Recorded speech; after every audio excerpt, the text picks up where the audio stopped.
Okay, good evening, everyone. First of all, thank you to Ellie and to Leah for inviting me. It's an honor to be back here.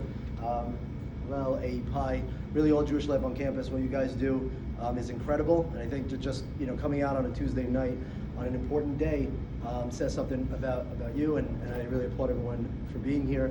And really, SSI just keeping the legacy alive, but also being the voice for Israel on campus couldn't be more important. It's college campus where it all goes down. It's the most significant platform of debate and just free speech in America. So really, kudos to all you guys do. So today is Holocaust Remembrance Day, which we commemorate the legacy of one of the most horrors of not just in Jewish history, but I think world history, one of the most ugliest time periods of World War II, and to commemorate and keep the legacy alive for the victims who perished in the Holocaust. Like I say, in Judaism, we don't really commemorate as much. Our holidays are not just remembering events of the past, but rather they're learning from events of the past and figuring out a way to grow and take with us messages and just growth going forward. It's reliving, so to speak, an experience. So on Holocaust Remembrance Day, and we use the term never forget, and we try to look forward and say we're only going one way in history. What do we take and learn from the past, specifically from that time period, to be able to grow and take with us going forward? So being a rabbi, I'm going to start with a piece from this week's Torah portion, as customary, as always. But we're sitting right now in history at the time where the Jewish people are on their way out of Egypt, famously that they were enslaved by Pharaoh, and they made their way through the through the Red Sea, and they came out, and the Egyptians followed us into the water, and the waves came crashing down, and then the Bible, the Torah, lists a line specifically, and there's no extra words there, saying that the bodies of the Egyptians were washed up on the seashore. And a lot of the biblical commentators are trying to understand why is it that they keep making highlighting that, or why they make a point of saying specifically that when someone's lost at sea, you don't necessarily see their body washed up on shore, but all the Egyptians' bodies washed up on shore. And the significance of that, as we learned from the sages, is that because it was very important for the Jews who were leaving Egypt at that time, who were born in slavery. They didn't know anything else. They were there for over 100 years. They never tasted freedom or knew what it was like. They needed to see that their enemy was vanquished. They needed to see the bodies to know that maybe they came out on a different side. I didn't see that. I don't know where they went. To continue to live their life within a slave mentality, and that needed to be broken, and they needed to see that their enemy was finished. And this idea of slave mentality is something that I want to talk a little bit about tonight. I heard from a friend of mine who is a Chabad, if you're familiar with Chabad on campus. So he's a Chabadnik, and he volunteers at different times of the year to different parts of the world to go help out. And one of the things that he was doing is on Hanukkah, he would fly out to the Ukraine to go give out little menorahs and things to the elderly there. And while he's going out there and he's handing it out to them, and he's, everyone's having a good time, all of a sudden he starts asking them, what's your name, and what's your name? And everyone starts to get a little bit uncomfortable. And the rabbi from the Ukraine comes over and says, no, you can't ask them what their names are. He goes, why not? He said, you see, that these Jews were raised in Soviet Russia. To them, if you shared your name with someone else, that meant that your name is out there, and the government can find out who you are, and something bad can happen to you. So you never say your name, no matter what you do or where you go. Right now, we're decades past that, and yet that mentality remains. So why do I bring this up? I bring this up because I think that certainly in the world today, but within world Jewry and in Israel, that there could be little remnants of this sort of past slavish mentality that is maintained that needs to be looked at in a way so we can figure out how to go forward. There's a Jewish historian by the name of Ken Spiro who says that when we study history, the value of that is to learn the lessons and the folly of man, to know how to do a better job going forward. When you see the failures throughout history, you say, well, that was tried many times before, maybe we should find a different way forward. So when we look at that, he has a podcast that's on Spotify. It's called Remember What Happens Next. It's a very cute play on words. You're remembering what happens next, meaning that history is going to eventually repeat itself. So when you look at, in the 1930s, pre-World War II, and you look at sort of the Jewish communities pre-World War II, and you analyze them, and you'll find that there were two sort of going theories. And you had large swaths of advanced, if you know, Germany was one of the most advanced societies at that time, of secular Jews who really, really got entrenched within German society, who basically said, forget Jerusalem, Berlin is the new Jerusalem, we don't need a temple there, we have temples here. That's where the term temple came from originally. And they said if we become better Germans than Germans themselves, then ultimately we'll be okay and we'll be liked, and the history of anti-Semitism is going to go away. There was the other approach, which we call the shtetl Jews, which were the ones who lived completely isolated. They removed themselves from society entirely. They lived in their own communities, very, very isolated. And these were kind of the two approaches that you had at the time pre-World War II. And what I think is today, I think when I look and I get a little bit frustrated when you're seeing that history is, unfortunately, it's turning its ugly head again, and anti-Semitism is grossly on the rise. A little bit of the same sort of mentalities, where you see that if the nation of Israel is either trying to look for the approval that's preventing it from doing what it needs to do, looking to the approval of all the other nations in the world, and sitting on its hands waiting to see what the UN will say or the ICC says, or the other is saying to yourself, like, we're not going to be a strong nation. We're going to sit there and we're not going to engage. We're not going to fight back between anybody, which unfortunately there's a lot of pockets and communities that take that approach. If you think about the nation of Israel, and you think about ultimately for the last 2,000 years while they were dispersed and not being in the land of Israel, we were basically at the mercy of any foreign government that we lived in for 2,000 years bouncing around. But that was a relatively, in the grand scheme of things, a newish idea. When you think about the history of the nation of Israel, and you think about the people, the Am Yisrael as we call them, this was a very, very strong and powerful. Ever since we left Egypt, Joshua came into the land of Israel and smashed the 31 different kings and vanquished them all and moved them entirely out, all the way up to the day that we lost in 135 CE sovereignty over the land of Israel for the final time in the Bar Kokhba revolt. We gave so much hell to the Romans. We wiped off the 22nd Legion off the map. It doesn't exist from that point on, because the Jews were very strong. They were a powerful nation, and they had the respect of the entire world. So now when anti-Semitism is back, unfortunately, and better than ever, and not from the usual suspects, we're living in a very unique time. We're living in a very, very unique time. We've had anti-Semitism in this country going on, but we all knew that it wasn't going to come from certain places. Right? It wasn't going to come from Congress people in Minnesota. We saw that for what it was, and it was denounced by both parties, and that was fine. But now you're starting to see the rise of anti-Semitism in a new way coming from the right, and I find that to be an extremely dangerous thing. And this is where looking at the historical perspective starts to come into play. I think to myself, in the 1930s, and after World War I, how is it possible that one of the most advanced societies, Germany, turned their ugly head and just became grossly anti-Semitic? The entire country, for the most part, I'm saying every single German, but for the most part, the overwhelming majority turned entirely to this evil ideology to come after the Jewish people. So when you look at it, it's broken down. You see how they had to switch the way that people looked at the Jews. And it started with the campaign of Joseph Goebbels, who started the propaganda campaign against them, and he had a lot of different techniques. Two of the main ones one was the big lie, which was, if you repeat a lie over and over and over again, it doesn't matter how false the accusation is, people will eventually believe it, which again, I think you're seeing today. Right? He would focus on one simple message that was emotional, not intellectual or logical, but the emotional piece, and continue to parrot it over and over and over again. When you see that there's a media propaganda campaign, right, against the Jews, you are seeing remnants of how it began at that time. The second one was a creation of enemies, of demonizing people, saying that these are the people that are the cause of all your problems. In the 1930s, throughout, it was every problem that you had, it was the Jews. And again, when you look at certainly social media today, and you look at big political commentators, and you're sort of seeing the same kind of pattern where there's demonization. Every problem that you ever have is Israel, and you're kind of thinking, like, how on earth did I get pulled into this, right? Even Venezuela was crazy when his the vice president there came up, and she's like, this is a Zionist tactic, and you're like, how does America going into Venezuela have anything to do with Israel?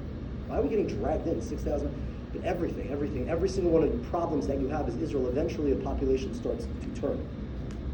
You're seeing the returning of old anti-Semitic tropes that were always popular for all of time, making their way back. One very popular one was the chosen nation. You think you're the chosen nation, so you think you're better than everyone else. So obviously, you've got to gas you. Then you have, nowadays, people talking about the dangers of Jewish supremacy, the Jewish supremacy trope. Even posted by famous anti-Semite Dan Bilzerian in 2024. He said, and I quote, "Jewish supremacy is the greatest threat to America and the world today." And he has 8.4 million views on that Twitter. You're talking about young people who are not educated in anything, starting to see this pattern jump up again. How about another one? That the Jews killed Jesus. It's a big one, back in the day, right? A lot of Jews were murdered because they killed Jesus. And what do you see at the eulogy of Charlie Kirk? You have someone like Tucker Carlson get up there and talk about the conniving Middle Eastern hummus-eating people who had to murder someone because he was telling the truth. Jesus, and also today Charlie Kirk, and making the connection, while not outright, everybody knew exactly what he was talking about. So you're seeing the playbook of old recycling itself today. Baby killing, right?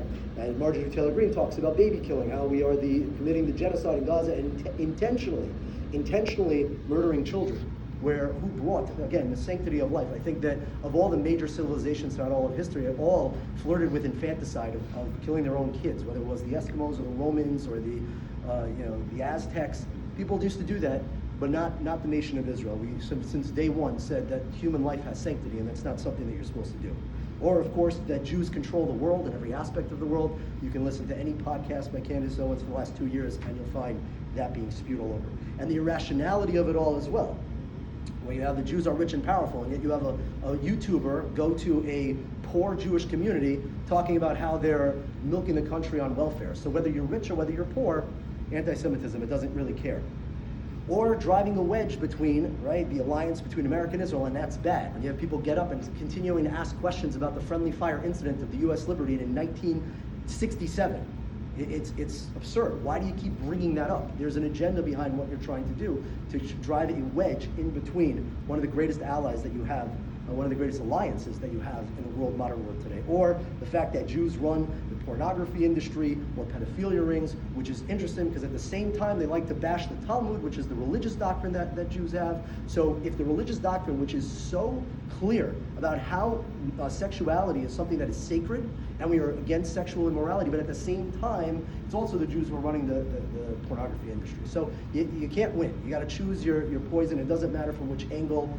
It's making its way back, and you're seeing a very similar problem come, and it is very concerning. In the last 10 years, anti-Semitic attacks in the U.S. are up 893% in the last decade. So, what can we do? You look at the reality. What can we do? What can we do to learn to move forward? And what can we do to change a little bit of the mentality that I still feel is being held on to some degree today? So number one, first of two. Number one is maintaining our biblical moral compass. When I say biblical moral compass, is because morality cannot be only handed into the hands of man, because if the majority wins, then you go to a country, and then the morally right thing to do could be to gas Jews. It has to be above man. When we talk about biblical morality, we talk about that it has to come from somewhere higher than just man. When left to man's devices, we have a big issue. You know, the Latin word for morals is mores, and the Greek word for ethics is ethos, which basically means custom, which is just the way that people go. If we go this way, no. Morality, right and wrong, should not change no matter how many people jump on the bandwagon. If there is something that is intrinsically good, if there is something that is right, it should not be affected by those who come along, even if they're louder than you. Misplaced compassion is very dangerous. As we see the great King Saul of the nation of Israel, the first king of the land of Israel, he had misplaced compassion on King Agag, who was the king of the Amalekites, the enemies of the Jewish people. They had misplaced compassion. Unfortunately, there is so much misplaced compassion. The nation of Israel is a very compassionate people. It's part of our blood. And yet, when there is misplaced compassion, you're going to end up in endless wars that just go on and on and on and on and on without a real concrete solution. Israel continues to fund the PA today, who continue to teach their children in their books about hating Jews. And they pay to slay is still active, where they still pay people who murder Jews in the street.